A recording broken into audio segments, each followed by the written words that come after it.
Good morning. This program is for third semester BCom,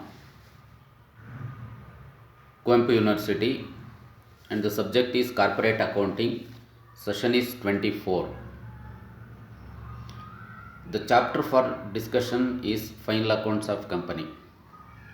In this session, we are discussing about treatment of depreciation, interest on debentures relating to company final accounts.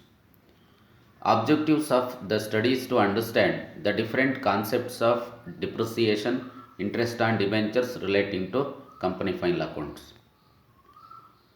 In the previous presentation, we have seen treatment of tax deducted source, advance payment of tax, provision for tax relating to company final accounts. In this session, we are going to understand the treatment of interest on debentures relating to company final accounts and depreciation. First, let us discuss about depreciation. Depreciation means provision for replacement of fixed assets. It is mandatory to provide for depreciation according to Accounting Standard 6. Company can decide regarding method of depreciation it decides to adopt. See, depreciation should be treated in income statement as well as it should be allowed as deduction from the concerned fixed assets in balance sheet. Next, second one is debenture interest. Interest on debenture must be shown under interest on borrowings in the income statement. It is an item which is usually given in trial balance.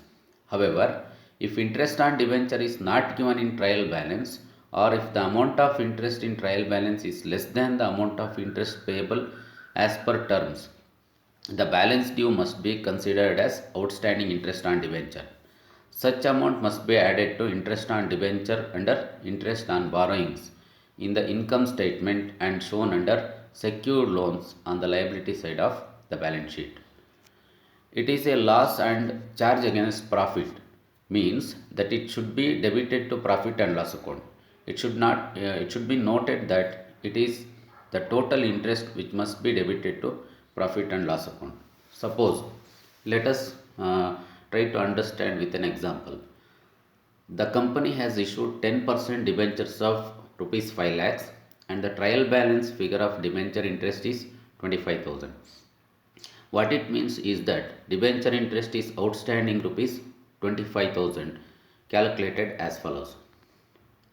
Debenture interest, that is 5 lakhs into 10% comes to 50,000 less debenture interest paid, already paid 25,000. Balance 25,000 is called as debenture interest outstanding. The profit and loss account should be debited with 50,000 being the total interest. Debenture interest outstanding should be again shown as liability under the head secured loans. That's all about this session. Thank you.